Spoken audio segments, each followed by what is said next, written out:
You really need to think like an Israelite to get what's going on in the Old Testament. You need to think like a first century Jew to process a lot of what's going on in your Bible. And that is really difficult for us because obviously we're not first century Jews. We're not ancient Semites. And because we're not, there's a lot in the text that just goes right over our heads. Just goes right by us. It's not because we're not good readers, we're not smart. It's none of that. It's just we are not immersed in the culture. We are not immersed in the way of thinking. We haven't had traditions, accrued traditions, rabbis, teachers, whatever, generations long, informing us how to think about the text. Well, a Jew in the first century had that. An ancient Israelite had that. What they knew was passed on to them, and it was passed through certain filters, and those are missing for us. We have our own filters that don't really help. We have filters like the Reformation. It's not that the Reformation was bad, but it was the 16th and 17th centuries, which is considerably removed from what it meant to be an ancient Israelite, an ancient Semite.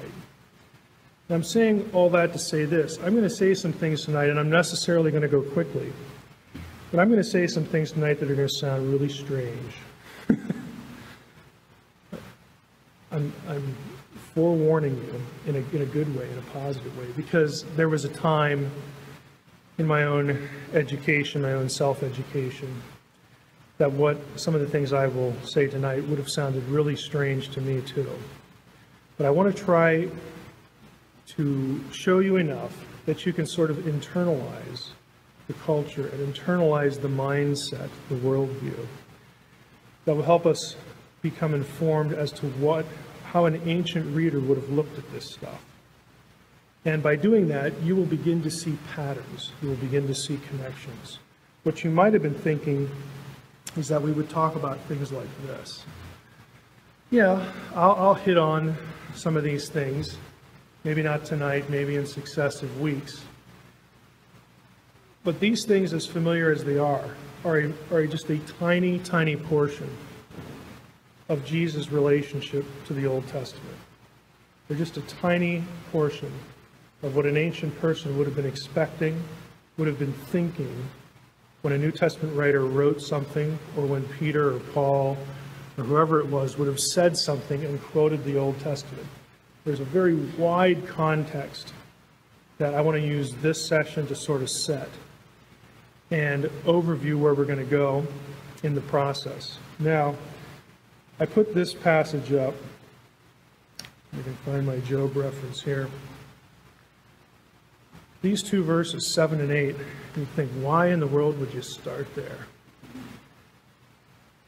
I think you'll be able to figure that out after a few minutes, but these are theologically two of the more theologically pregnant verses in the Old Testament. Are you the first man who was born? One of Job's friends asks him. Now, this is in the dialogues about they're trying to assess Job's situation and trying to pin down why he's suffering. Of course, he's defending himself. And they ask him, are you the first man who was born? Well, who is the first man who was born? Adam. No, he wasn't born, but in their mind, he had a beginning. Were you brought forth before the hills? Well, no. That's, again, creation language, the mountains and the hills and all that stuff. Have you listened in the counsel of God? Do you limit wisdom to yourself? Now, next week, we're going to talk a lot about wisdom. But you can store this reference away for that time. There was this idea that the first man had listened in the counsel of God. The first man was right there with God in Eden. And this idea of being intimately related with God begins all the way back with Adam. And that's where I'm going to begin tonight. Things going on in Eden with Adam. Believe it or not, I'm going to try to go from there all the way to the end of the Old Testament in 1 hour. But I'm going to hit certain motifs, certain threads that run through the Old Testament, all of which in some way relate to national Israel and Jesus, and they get merged together. in the end of the story. So let's go back here and jump in here. Humanity in Eden. All the slides are going to look the same, at least for the first maybe 10 or so. On the left hand, we have ruler or father. Who is in charge? Who's the ruler of everything that there is to rule? Who is being ruled? And I'm using the words subjects because that denotes rulership above, but also family. Okay, God has a family. God is naturally going to be the ruler. He has a family, but he also has an administration, a bureaucracy. We fit into both those categories. And then there is human mediation.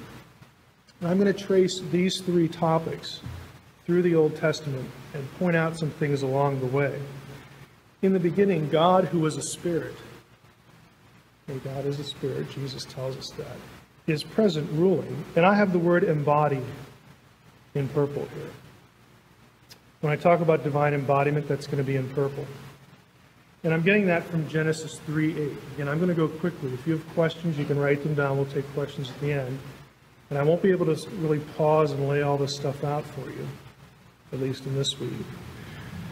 But if you recall back in the garden in Genesis 3:8, they hear the sound. Okay, it takes a physical object to make a sound, scientifically. They hear the sound of the Lord walking in the garden in the cool of the day. There are certain terms in Genesis 3 associated with just that simple verse that show up later in the Old Testament in theophany appearances. Now, who knows what a theophany is? Right? Right. It's some sort of appearance of deity. And in many cases, I know we don't often think of it, but in many cases there's actually embodiment going on.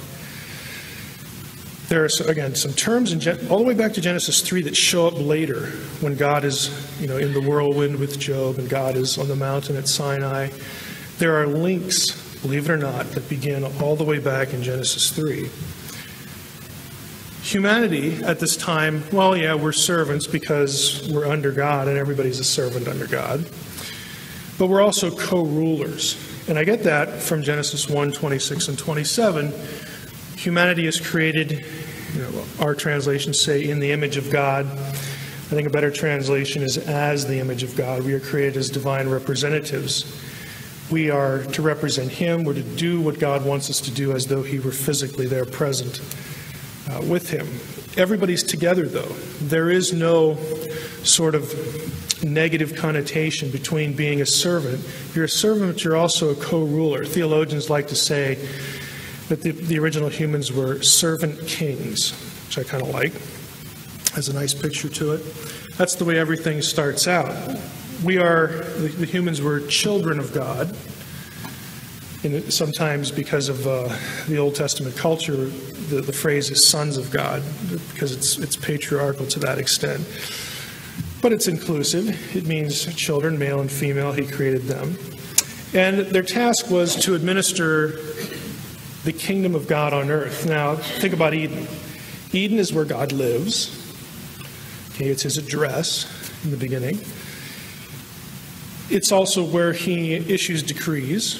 He is there with His heavenly host, who existed before humanity did. Elsewhere in the Bible, the heavenly host is referred to as a council, okay, a divine council. It's basically a bureaucracy, but it's also a family. We get plurals in Genesis 1:26 and 27. Let us create humankind in our image. But then we also get singulars. So God, singular, created them in His image. You get singular and plural. There's an interchange there between God and this group, the heavenly host, and somehow humans come on the scene and we're like them, but we're different. But we're sort of doing the same kinds of things. We're working for God. The kingdom of God is on earth. It's just situated in this place called Eden, because this is the beginning. The human mediator really is Adam, because, frankly, at the beginning, he's the only one mentioned in that role. And we go back to Job. Are you like the first man who listened in the council? So Adam is attending the council meetings, so to speak. He has access to wisdom. And in a week from tonight, we'll talk about wisdom in Proverbs 8 gets personified, gets pictured as a person who is a co-creator with God. That might be new to some of you. Look up Proverbs 8, verses 22 to 31. Wisdom is the co-creator with God. And the Old Testament authors do something with that, and the New Testament authors do something with that. And I'll preface next week's talk by saying, or by asking this question. Where do the New Testament authors get the idea that Jesus was the co-creator? I mean, you look in Genesis 1, there's like nobody else there. You look in some of the other creation passages in the Psalms, where is anybody else? I mean, you look at that and you have to wonder, and people have asked, well, where did they get that idea? Because it's in Colossians 1, it's in 1 Corinthians 8, it's in Romans 11, okay? It's in John chapter 1, of course. Where did they get that? Okay, that's a little preview. They're getting it from their Old Testament in some fairly cryptic ways. Now, there was a problem, of course. We have the fall. Humanity is removed from where God lives and where God works, where God and his heavenly host, his council, do their thing. Humankind is driven away. So we have a change in status. Human beings are after this point, they're not going to be co-rulers anymore. That's been disrupted. It's been ruined. It's been put on probation. What we have is a change in status, but God forgives them, forgives Adam and Eve, and says, amid the curses, you know, what we're going to have to do here is someday one of your seed, Eve, somebody who's going to come from you, and you're human, so that would be a human being. Someday there's going to be a human being that comes along that undoes what you've just done. It's going to reverse what you've just done. But until that point, see you later. You've got to get out of here. We're not going to let you in Eden anymore. But it's not the end of the story. So we have a sense of a deliverer who has to be human.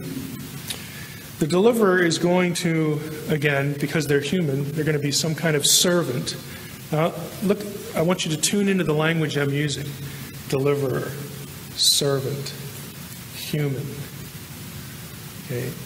There's a bloodline. There's a royal bloodline because Adam was a co-ruler. Humans were initially in the Old Testament story designed to be co-ruling. They had royal status with God, with the king. So there's some sense of that going on too. And we have the emergence of evil. We have a competing interest over against the interest of God. Now, if we move it up to Eden, from Eden to the flood, we get some of the same things. Who's the ruler? Well, God. There's also the language of embodiment here, very early in the Old Testament. And I have here Genesis 5:22, 24, and 6:9. This is going to sound really odd, but go look it up. You're going to be a little surprised like I was when I first saw this. These three references refer to people who, quote, walked with God. Now, we use that phrase all the time. If you actually look that up, walk with God, like in your Logos software, you're going to find that that phrase only occurs 3 or 4 times in the entire Bible, and none in the New Testament. 0. Nobody is said to walk or have walked with God in the New Testament. And even though we use that all the time. Now, humans are commanded in both Testaments to walk before God and be obedient. But when God is doing the walking, when he's participating in the walking, that is a really rare phrase. And since the first occasion of this was Genesis 3, okay, the sound of the Lord God walking in the garden, and that has theophanic language that occurs elsewhere in the Old Testament. Scholars contend, and I would agree, that this language here, walking with God, used twice of Enoch and once of Noah, that has something to do with a direct divine encounter and a direct divine relationship. It's very unusual. But we have it in this period of these 3 people. Deuteronomy 23:14, I don't have a link to it. You're going to see this language used 2 more times here in Leviticus and Deuteronomy. And it refers to what's going on in the camp of Israel, where God says, I'm walking, I will walk in your midst. Well, what was going on in the camp of Israel during the Pentateuch period? Moses, Sinai. Was God completely invisible? No, he wasn't. There could be a pillar of fire, there could be a pillar of cloud, and even more dramatically, a human form. We're going to talk about the human form tonight. But while all that's going on, God refers to what he's doing there, or what the embodied Yahweh is doing there, saying, I'm going to walk in your midst. Okay, so obey, that sort of thing. It's a very unusual circumstance. Humans, of course, are servants as a result of the fall. We've lost sort of that upper status. We're still children, or the family of God, because there aren't that many people. The population's growing well. But it's becoming wicked in the wake of, or in concert with, a divine rivalry or rebellion. Now that harkens back to Genesis 3, but it also speaks of Genesis 6. Regardless of what your view of Genesis 6 is, when the sons of God go into the daughters of men, and they father children known as the Nephilim, the mighty men of renown, so on and so forth. From that point, that passage is going to get referenced in both Testaments. And when it does, it's the idea that you again have a competing human and quasi-divine opposition to what's going on with the human promise. Remember, the human one that has to come and fix all this stuff. And that bloodline, okay, and human warfare that extends from it as well. Because when you get to the wars of Joshua, those things are blurred and mixed. So you have a competing interest going on. The interest now is preserving what we have. Who are the human mediators? Well, it is anyone who can be defined as a prophet. Anyone who, and I'm defining prophet very loosely because Jesus does. Remember here in Luke 11:51, Jesus refers to the prophets all the way from righteous Abel to Zacharias, who was slain at the altar. Okay, he goes all the way back to Abel. Basically, a prophet is someone who has had a direct encounter with God and who speaks for God. That's it. Not somebody who predicts the future. It's very wide and open. And if you look at who we have here, we have Abel, who is the one that Jesus starts with. We've already seen Adam when he was the only one there. Seth, we've never, the text doesn't call Seth this, but Seth is viewed as sort of an initial fulfillment of the seed promise in Genesis, because Abel was killed and God replaces him. Eve says, I've gotten another man. I've gotten a man with the help of the Lord. Because for sure, the good line ain't going through that Cain. I mean, that ain't going to happen. So God replaces Abel with Seth. So I'm including him here. But we do have Enoch and Noah. Again, direct divine encounter. They speak for God. Both of them in Jude 4 and 2 Peter 2 are called heralds or prophets. They prophesy. They speak for God. Again, I want you to start noticing patterns. The Bible is, I don't know if you know what fractals are, but sometimes we get stuck in a real simple sort of relationship like typology. Typology is interesting. It happens, of course, in Scripture. But what's even more deep and more meshed and more, sometimes you got to dig for it, is patterning. Vocabulary, words, phrases, ideas that just pop up all over the place throughout the history of the story. Of course, we have a problem here. We have Genesis 6:5, humankind is generally evil. There's a pollution of humanity's line. There's a reason why Noah is singled out, because he walks with God. and he was pure in his generations. Whatever's going on in Genesis 6, verses 1 through 4, Noah is not part of it. There's a reason why Noah shows up in the genealogy of Jesus. Because Matthew, or Luke in this case, wants to be very clear that Jesus not only goes back to David and back to Abraham, he goes through Noah and Enoch to Adam. Okay, you have to establish this line. Okay, there's a reason for that. Babel. This is one of the critical moments of the Old Testament story. We have a state of chaos. There's no mention of divine embodiment. There is a divine sort of conversation or decree to the council. This is the other passage where you get plural language when God sees what's going on at Babel. He just told them to disperse and multiply. You know, do that Noahic covenant thing, like I told you. And God sees that they're not, and he says, you know, Yahweh goes down, and then he says to his council, let us go down and put a stop to this. There's some little sense of urgency there. Because if we don't, nothing will be impossible to them. It's just like Genesis 3 in some sense, where the fallout as well is the knowledge of good and evil. We can talk about that a little bit later, but basically it's a presumption of authority that you don't have.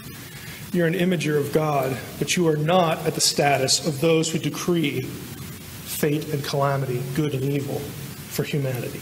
You are not at that level. Okay, you share the authority given to you, but you ain't got this. Okay, you are not, as Genesis 3:22 says,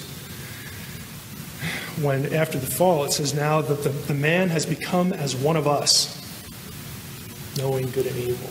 It's the same thing here. If we don't put a stop to this, humankind is going to be able, or they're going to try to assert this authority before it's time, before God decreed when they should have it. So we have a decision made by God to disperse humanity, but that isn't all he does. That might be how we're familiar with it, because there are other passages that talk about what happened at Babel. Deuteronomy 32, 8 and 9. And I have here a note that I'm reading with the LXX and the Dead Sea Scrolls. If you have an ESV, good for you, because you'll agree with me. The ESV says, when the Most High divided up the nations, he divided them up according to the number of the sons of God. Okay. Most English Bibles do not say that. Most of them have the sons of Israel. And there's a textual difference there. Dead Sea Scrolls, Septuagint, which is the Greek translation of the Old Testament, has sons of God. It has to be sons of God because if you go back and look at the table of nations, Israel isn't there. It doesn't exist yet. It can't be sons of Israel. Okay, but there was a later change made to the text in that tradition. But the correct text is preserved for us by providence. We also have Deuteronomy 4:19-20. Basically, in a nutshell, what happens at Babel is, look, God says, look, we've tried to rule with human beings, first as co-rulers, and then try to sort of reestablish my rule on earth and get back to Eden, and it just isn't working. You're disobedient again. And so what I'm going to do is I'm going to confuse your languages and scatter you over the earth. And not only that, but I'm going to divide you up, and I'm going to assign you to one of the sons of God. I'm going to put lesser beings who work for me, members of the heavenly host. You're going to report to them, and they're going to report to you. You're made for each other. Okay, I'm done being your sovereign. I'm disinheriting you from the family because I'm going to start over. And that's why chapter 12 of Genesis, right after Babel, is what? The call of Abraham. God disinherits the nations. And this is the Old Testament rationale. If you go to Deuteronomy 4:19-20, it says that the nations were allotted to these other beings, and they were supposed to worship them, not worship Yahweh. Yeah, I had enough of you. It's the Romans 1 event of the Old Testament, God giving them up to their own desires. I'm going to start a new family. So long. Bye. Now you can have these for gods. And they work for me, so I want them to do a good job. And yeah, I can rightly say I'm the only deity, I'm the only God who is pre-existent, creator, and deserves to be worshipped. But you're under them now. I've had enough. Now, in the back of God's mind, God knows that the nations are rightfully his. And he's going to have a plan to get them back. But for now, he's had enough. He's up to here. So God has no human heir at the moment. So there we have a issue. And there's no kingdom among men. There's no mediator. No one's a prophetic figure in the era. We have a divine disinheriting, and God decides to start over with Abraham, who, not coincidentally, the writer makes sure to tell us that he comes from the line of Noah and Enoch. Just want to make that clear, because we're still going back to Adam. Patriarchs. God, again, is the ruler, the father figure. And here you get a lot of divine embodiment. God shows up in human form to the patriarchs with some regularity, either referring to himself or he's referred to as the Word. Doesn't that sound familiar? Or as some sort of man who we find out later in the narrative isn't really a man. It's called Elohim. A couple examples with Abraham in Genesis 12. It says, the word of the Lord came to Abraham. Now we think, oh, Abraham must have heard a sound, Well, if you read the rest of the narrative, if you read Genesis 15, if you read some other passages that refer back to that event, you find out that Abraham saw Yahweh. It wasn't just in his hearing, it was seeing, it was visual. This happens to Isaac as well. In fact, in Acts 7:2, Stephen's speech, Stephen says point blank that Yahweh appeared to Abraham. Just uses the point blank term, appeared. Happens to Isaac. Happens to Jacob. Okay, the three patriarchal figures. So we have God ruling. Why do I keep referring to embodiment? Because God is there. He's supervising. He's the sovereign. But when God wants to interact with people, he has a problem. God's problem is, well, if I really showed you what I am, you wouldn't know what to do. You wouldn't know how to process it. Because I am so other that it would just be pointless. Not only that, but what else do we hear in the Old Testament about if people really see the presence, if they really see the glory, what happens to them? You die. So God has a problem, but I don't want to kill you. I'd like to converse a little bit. I'd like you to know that somebody's there. But if I just kind of show up, you're going to die. So that's just kind of pointless. So what God does is he appears in ways that human beings can process with their senses. Sometimes it's a cloud. Sometimes it's a fire. In other cases, it's a human form. Now, this is different than the incarnation, but you can see where the relationship is.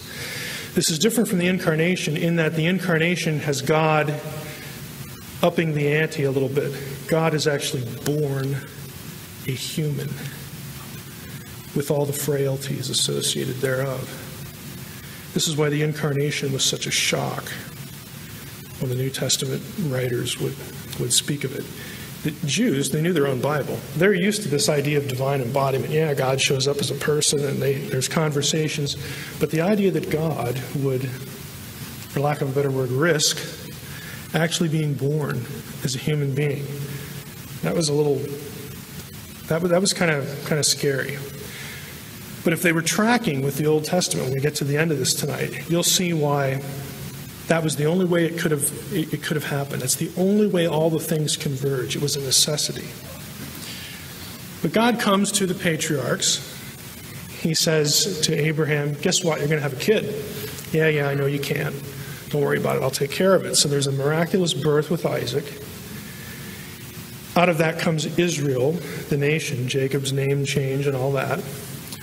So in a very real sense, the Israelites are God's children. He's responsible for them being there. And they're also spiritual children as well. God now has a line on earth and a kingdom. Now, our figures, of course, are the patriarchs. It's kind of interesting. Who are the enemies that Abraham runs into in Genesis 14?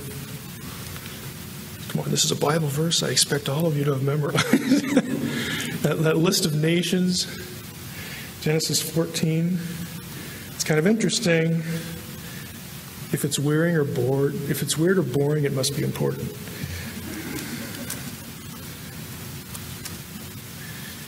Okay, in the days of Amraphel, so on and so forth, who does Abraham run into? Verse 5. The Rephaim, the Zuzim, the Amim, and the Horites, the Amalekites, and also the Amorites. Are those names familiar? They're the same names that show up where?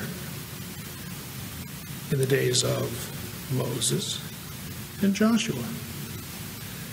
Okay, and it turns out that there's something unusual about those people groups. We'll get to. Something else happens to Abraham. He meets Melchizedek. Of course, we know Melchizedek from Genesis 14. We know him from Psalm 110. That's pretty much it. Yeah, Hebrews 11.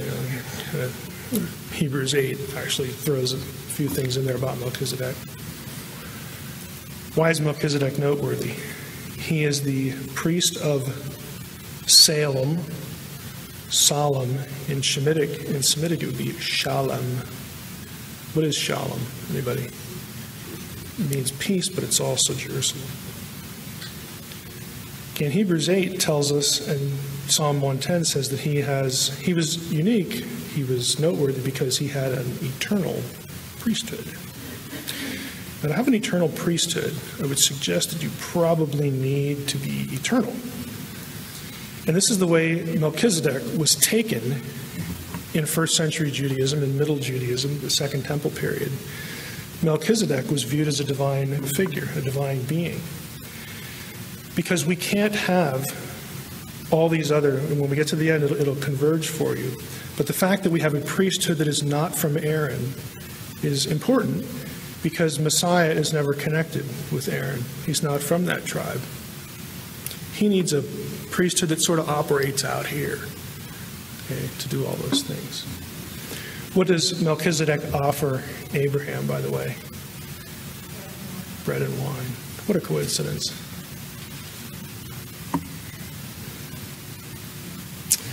Moses, Aaron, and Israel. God is still the ruler. Again, lots of divine embodiment here. Exodus chapter 3. Who is in the bush? God's in the bush. Yeah, who else? Yeah, the angel of Yahweh is in the bush. And you go back to Acts chapter 7, Stephen's sermon, he tells you the same thing because Stephen's reading his Old Testament. The angel is in the bush. We get lots of appearances of the angel. Exodus 33, 1 to 11 is kind of interesting. Moses used to take the tent, pitch it outside the camp, far off from the camp. He called it the tent of meeting. Again, Moses has lots of experiences here with a direct encounter with God. When Moses entered the tent, the pillar of the cloud would descend, stand at the entrance of the tent. The Lord would speak with Moses. When all the people saw the pillar of cloud standing at the entrance of the tent, all the people would rise up and worship, each at his tent door. Well, he's back. Thus the Lord used to speak to Moses face to face, so on and so forth. And here we have Joshua. When Moses turned again to the camp, his assistant Joshua, the son of Nun, a young man, would not depart from the tent. Okay, that's going to become important because Joshua is going to have the same divine encounters that Moses did. Exodus 23, also associated somewhat with the pillar. God tells Moses when they're heading out into the wilderness after they leave Sinai, he says, I'm going to send my angel with you. And you better listen to him because my name is in him. He will not forgive sins. My name is in him. Deuteronomy 4:37 helps us understand what that means. Because he loved your fathers and chose their offspring after them and brought you out of Egypt with his own presence. The name is the presence of God. It is the glory. It is what God is. And that thing, what God was inside this angel. The angel was the embodiment of Yahweh. And it went with Israel for the whole trip. Every day. Everybody got to see it. At least if you could see the front of the camp. Everybody got to see that. So much so when you get to the book of Judges, Joshua's died, and it's like, well, we still haven't, taken the land like we were supposed to. The angel shows up at a place called Bochim, which means weeping. Why is it weeping? Because the angel says, you still haven't done what you're supposed to do. I'm out of here. And he leaves. And the people sat there and wept. That's why the place is called Bochim unto this day. Because they'd had it for 40 years. Every day. Divine embodiment. Yahweh in human form. Right there on the scene. And they still didn't do it. All this stuff happening again, Moses and Joshua's day. Moses is called the servant. God's servant. He represented the nation at large. He was also a prophet. Remember Deuteronomy 18, prophesying that there would be a prophet someday that would rise up, to the level of Moses. Of course, the New Testament applies that to Jesus. It's also during Moses' time that God calls Israel as a whole, as a nation, my son. When they go into Pharaoh, God tells them, when you go into Pharaoh, here's what you say. Let my son go into the wilderness that he can offer sacrifice to me. Israel's called my son. Makes sense because that's God's family. Israel is reborn and redeemed from Egypt, which restarts the kingdom among men. Our mediator, again, is Moses. We're going to skip the whole law dispensed by angels, which is mentioned 3 or 4 times in the New Testament. Where do they get that idea? Well, they get it from the Old Testament. Kingdom of priests. Aaron gets to see divine embodiment as well. So he becomes a prophetic figure of importance. But God reminds them that, look, what I really want you to do is I want you all to be a priest. I want you to be a kingdom of priests. I want you to all be this. Problem, they fail at Kadesh. This is when they're going to go into the land, and they send in the 12 spies. They come back, and 2 of them say, yeah, let's go get it. 10 of them say, forget it. Why do they get scared? Because the Anakim are in the land. Numbers 13, verse 33. The Anakim are descendants of the Nephilim. Where do we get them? Genesis 6. Here, the whole competing human and quasi-divine bloodline thing starts to emerge again. They are standing in the way of the kingdom. They are standing in the way of God's Son. They are standing in the way of kingship. They are standing in the way of fill in the blank. All these motifs, and they fail. We can't do it. So they get sent out in the wilderness. Joshua is going to be the leader. God is still in charge. Joshua was with Moses on a few of the divine encounters that Moses had. And in a few of them, God actually commissions Joshua. Takes a portion of the spirit that's on Moses, puts it on Joshua, tells Joshua, you're the next leader. But Joshua has his own special encounter apart from Moses, which is Joshua 5. The captain of the Lord's host. Now, I have angel here in the notes, because I think it's pretty, at least it's clear to me, that the captain of the Lord's host is the angel that has been leading them for the whole time. Why do I say that? Because the angel is described, the captain is described as V'karbo shalufa beyado, with his sword drawn in his hand. That phrase, that concatenation, occurs 2 times elsewhere in the Old Testament. I have the verses here. Numbers 22, 23. Who's that? Remember the Numbers 22? Balaam. It's the angel of the Lord in the Balaam incident. And 1 Chronicles 21:16 is also the angel of the Lord.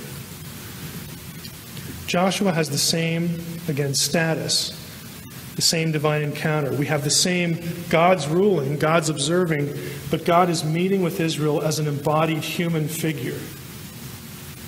Same as before, during Joshua's time. Joshua replaces Moses as the heir to the servant prophet role, but not the ultimate fulfillment. Again, that was Jesus. Israel is still God's son, his children. That role, the role of, again, the servant prophet, was supposed to be a king, and also the Son of God role was supposed to be filled by a king once they had kings. Once you get in the land, set up the monarchy, we get kingships. How do I know that? Because when they actually get in there and have a king, that's what the king's called. Okay, the Lord said unto my Lord, okay. You have those passages, but you also have Psalms that refer to the king as God says, my son. Because the king now embodies, the king sort of subsumes, he stands in the place of the entire nation. The king is the nation is the king. Yeah, God knows that there's corporate and individual, but in the language that's used, we have a human being who's royal,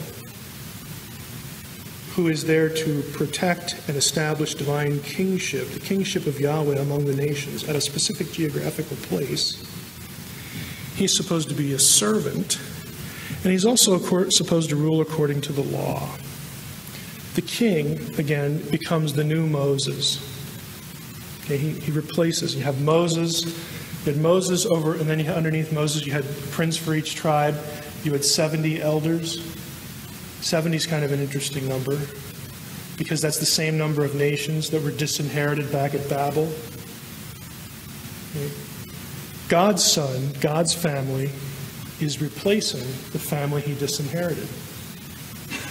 There's 70 elders.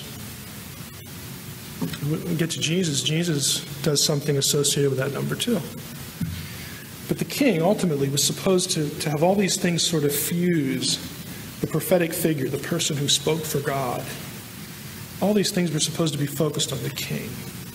And the king was supposed to carry the program through to its eschatological end. But the king fails. Joshua, of course, goes in, does what he's supposed to do. And if you actually look, we don't have time to do this. Any one of these is like a 2 or 3 hour talk. If you actually plot the places, there are only 4, 5, 6, something like that, places that are put under the parem in the Old Testament. That's when everything living, every person living, sometimes even the animals, are to be killed. Okay, that isn't the usual mode of conquest. Usually the verb is drive them out, possess, their houses, and God says, you're going to live in houses you didn't build, you're going to have fields you didn't plant, you're going to, everything's there for you. But on a few occasions, God said, go in there, and they have to be wiped out. If you plot those cities on a map, and then you go back to the list of people groups that are mentioned, 7, 8, 9 times, Rephaim, the Amorites, the Zuzim, the Amim, all these Eames, okay? That all of them trace their lineage back to the giant clans, the Nephilim in Genesis 6. They live at those places. Those are population centers of those bloodlines. Now, I've never seen that in print, but just do it yourself. You will find out. Even the Amorites. The Amorites are kind of a generic term when Joshua goes into Ai, and they lose because of what Achan does. He laments, he tears his clothes, and he says, we came all this way, and now we're going to get beat, by these Amorites. Amorites, according to the prophet Amos, were unusually tall. Okay, even them. Okay, it's a pattern. It's a pattern. In their thinking, there's something demonic going on here. And God says, those are the places you go in. And they are karem. They are offered up as a burnt whole offering to me. The other places, if they run out of town, fine. These are the places that are put under karem. And it's about bloodlines. I know it sounds kind of weird, but that's what it is in the Old Testament. So they don't complete the conquest. We finally get a conquest under David. Of course, Samuel is around when David's around. Divine embodiment continues into the time of Samuel. Samuel's the last judge. There were a few judges that witnessed the angel, or again, some form of divine embodiment. Gideon is probably the obvious example. And the Gideon passage is interesting because Yahweh and the angel are both in the same episode at the same time. So they're two individuals. In fact, one leaves and the other one's still there at the end of the story. But with Samuel, the same thing happens. And this is one of my favorite passages in the Old Testament. I can't resist skipping 1 Samuel 30. Now the young man Samuel was ministering to the Lord, to Yahweh, under Eli. And the word of the Lord, the what? The word of the Lord was rare in those days. Oh, you mean they just didn't hear God? No, there was no frequent vision. First verse. It's something you see. Not just hear, but something you see. At that time, Eli, whose eyesight had begun to grow dim so he couldn't see, was lying down in his own place. You know the story. Samuel goes to lay down and he hears a voice. And he thinks it's Eli, and he runs over there a couple times. And Eli finally figures it out and says, well, it's not me. So if it happens again, you say, speak, Lord, for your servant hears. I'm all ears. I know it's not Eli. And that's what happens. If we go down here, verse 10, and the Lord came, Yahweh came, and stood. Okay, he stands in front of Samuel, calling as at the other times. Samuel, Samuel. Samuel said, speak, for your servant hears. And then Yahweh pronounces the judgment on Eli's family. And you get to the end of the chapter. It's just great. And Samuel grew, and Yahweh was with him, and let none of his words fall to the ground. And all Israel from Dan to Beersheba knew that Samuel was established as a prophet of the Lord. He had a divine encounter. Of course he's a prophet. That's what prophets are. That's what makes them prophets.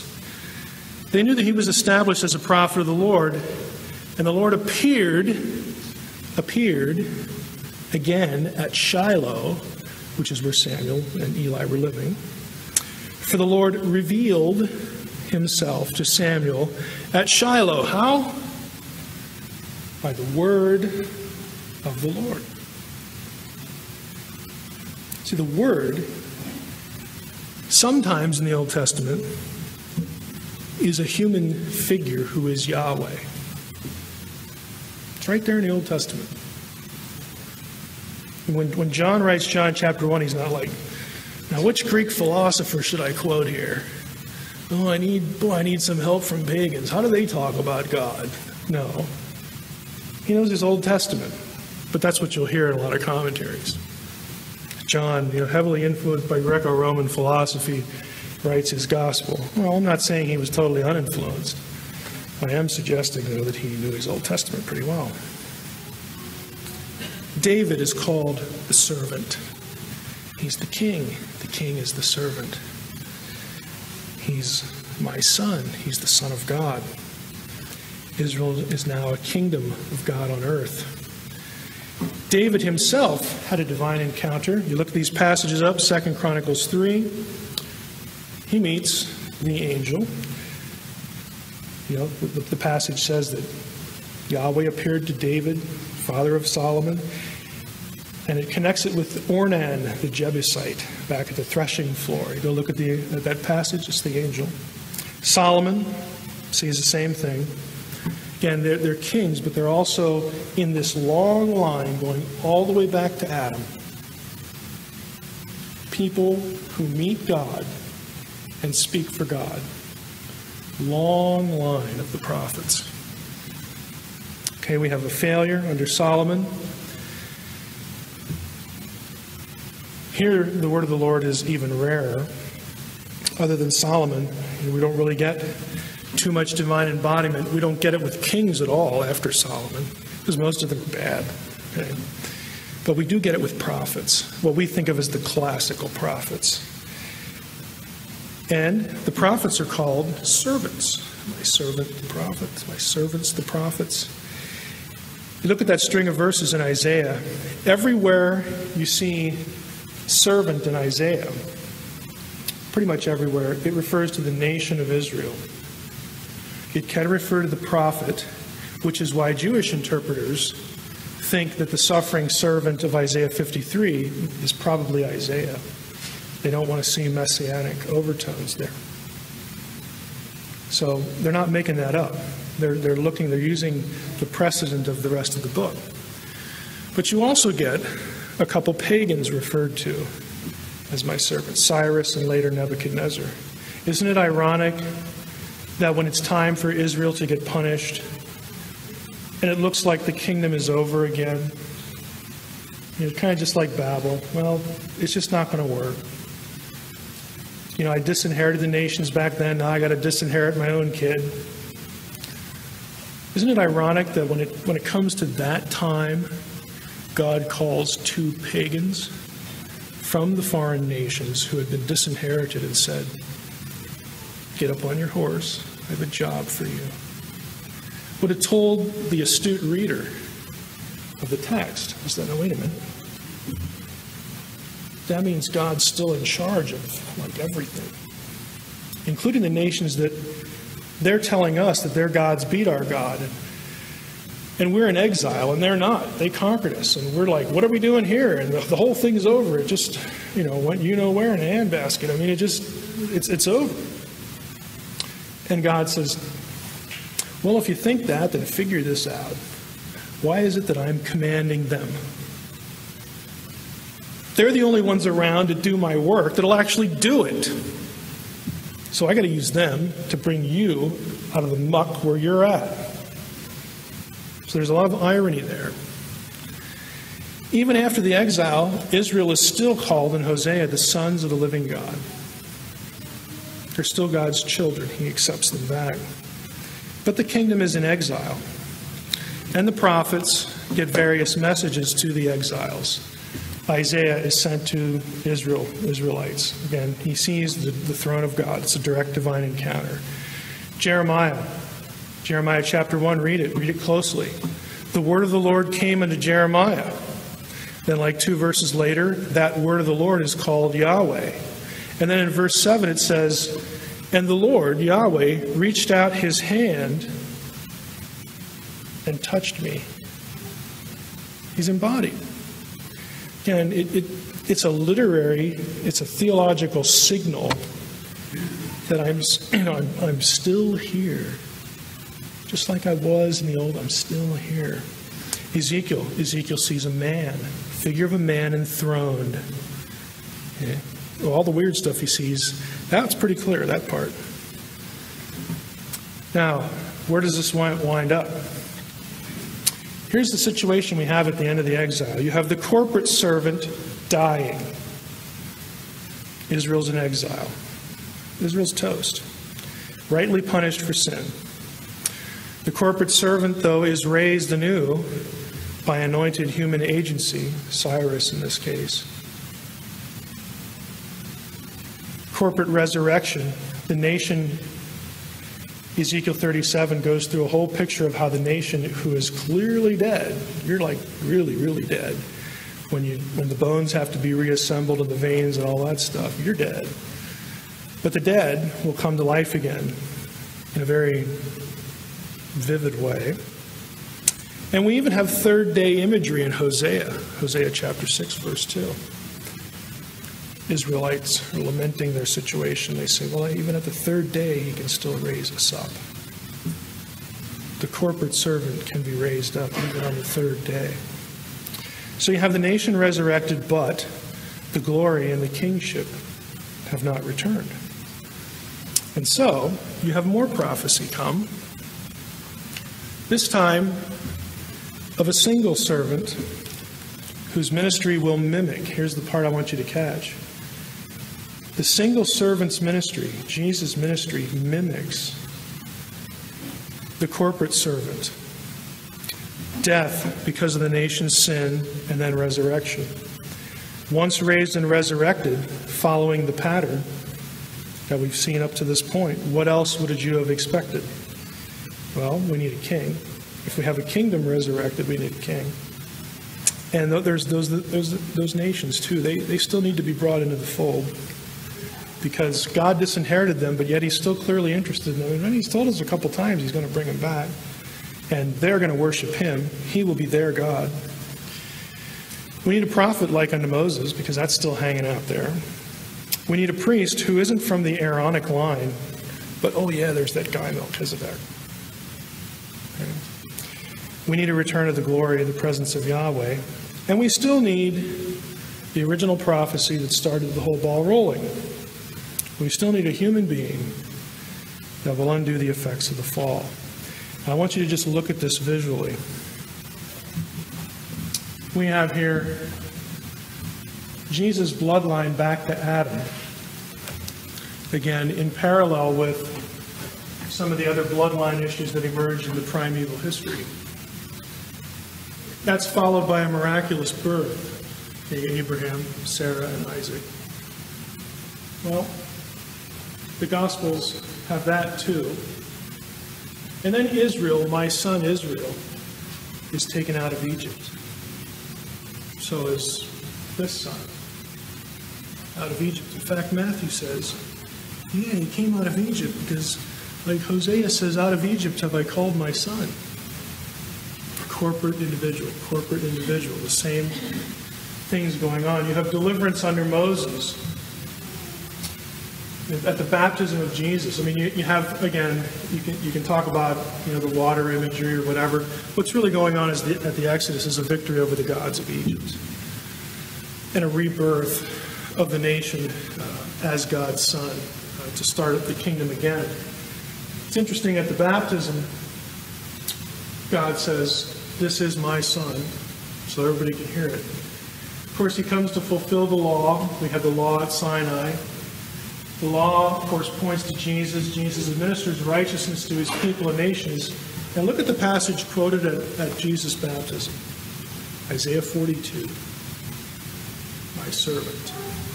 Then it's Israel. This time it's not. Because his life is mimicking, is echoing what happened to the corporate son. And then go into the wilderness. The corporate son fails, goes into the wilderness, which is associated with chaos and demonic forces. Jesus goes into the wilderness, and we have a victory over Satan. Satan offers him the nations. Isn't that curious? Bow down and worship me. It's not an empty promise. I'll give you the nations. Jesus says, I don't think so. I got another way to get them. I don't need you to give them to me. What does Jesus do right after he defeats Satan in the wilderness? Luke chapter 10. He sends out disciples. How many does he send out? 70. Now there's a textual disagreement, 70 and 72. It goes back into the Old Testament, 70 and 72. If you look in Genesis 48, the count there is given at 70, but the problem is how to count Ephraim and Manasseh and all this kind of stuff. The tradition at 70 is very strong. And not only that, it lines up everywhere else. Over here, after we wander around the wilderness, then we go into the land under Joshua. Joshua's holy wars. He defeats all human and all semi-divine opposition.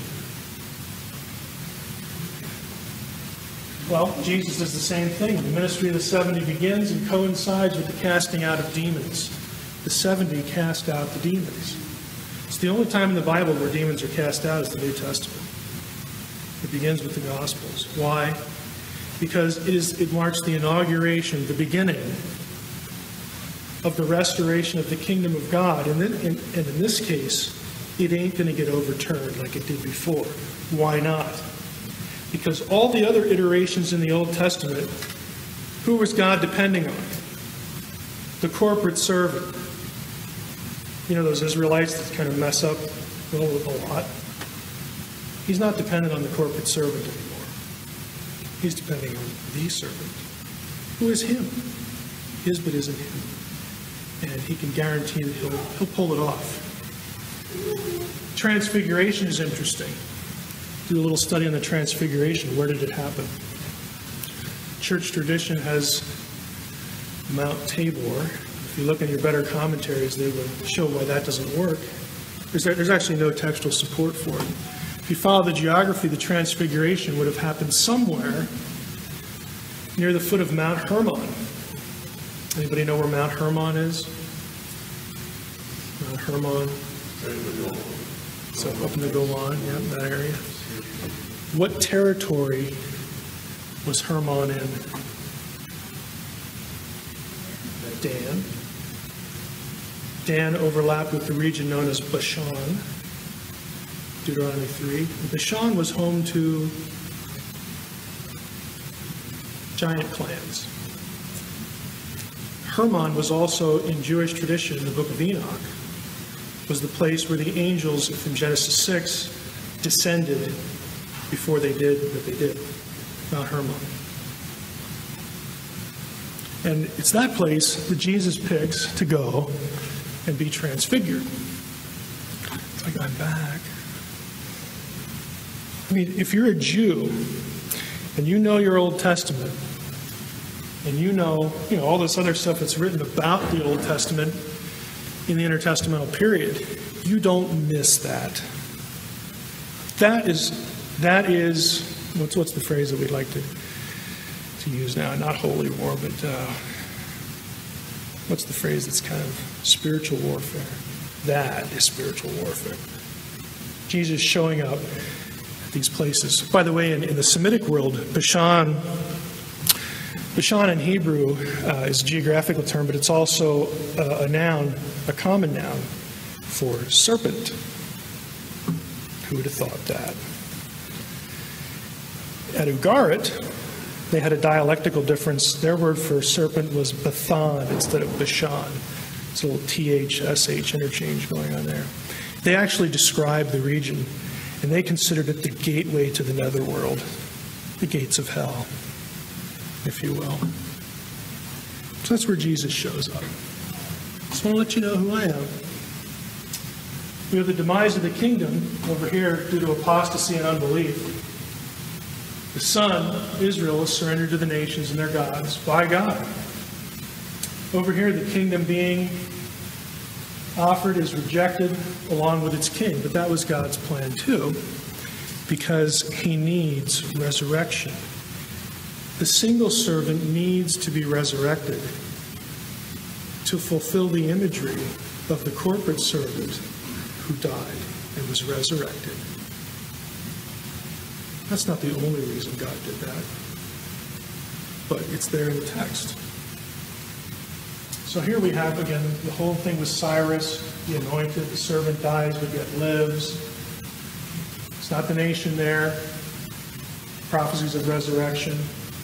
And here we get, again, the shepherd, the Messiah, the servant, brings deliverance and dies, but it's raised on the third day. The nation of the kingdom is revived with him. Israel rises with him, because he is Israel. Progressing toward an unstoppable, and that's the key idea, an unstoppable eschatological culmination. This one won't fail because we're no longer trusting on mere human corporate servants. This time we have the servant. And if you stop to think about it, how else could it have all been pulled off? You've got servant thread meets, in Jesus. You've got divine embodiment. I mean, it's as though, and I think it is, Jesus is there the whole time in the Old Testament, just shepherding it along, knowing full well, back in Genesis, that the only way we're going to get this back is if a human being does all this stuff to reverse the effects of the curse, like which one of them that you know is going to do that? I'm going to have to become incarnated. I'm going to have to become them to flip the whole thing around. So everything converges in this one individual, and his life mimics deliberately. The New Testament writers, this isn't an accident. This is an intelligent mind guiding the New Testament writers to arrange the material as they did so that the readers would get the point. Dax has been going through, I'm going to put this up real briefly. There's a lot more that could be hit on, even before we get to the history of Israel, Abraham. There are a lot of other parallels that are more primeval. But Dax has been preaching through Ephesians, and this was the thing that shocked Paul. He's astonished that the Gentiles are included in this. Why? Because they're the ones that were disinherited. They're the ones that messed up. I mean, they were the competing line. They're the ones that always opposing this, even by God's own design, God's own choice, God's own judgment. So in other words, for this whole thing to work out and to have redemption and to reclaim the nations, God is going to have, something God did is going to have to be undone. And frankly, only God can do that. And so you have an incarnation. You have the wall of separation from the Gentiles being torn away. He is Israel. But the Gentiles are also his body. And you just think about it. Think about all the terms. The epistles use words like adoption. That's a really pregnant term against the backdrop of all this. It's a family term. There are lots of things in the New Testament that I'm going to encourage you. This is our wrap up here. I'm going to encourage you to filter through. Look for repetitions. Look for patterns. In academese, we call this intertextuality. Isn't that a fancy word for just saying, look at the text real closely, where they use the same things. I think it'll give you a really solid backdrop so that when you read through your Bible, you'll be able to sort of pick out why writers are doing what they're doing, what they're telegraphing, what they're picking up, little threads they're picking up, and they're going to take it a little further. And they're going to drop it somewhere, and the next guy will pick it up. But it's a story, just like a good novel, except it's not a myth. It's the myth that's true. That sort of thing, stealing that from Tolkien. I mean, it's a good story, and this is what's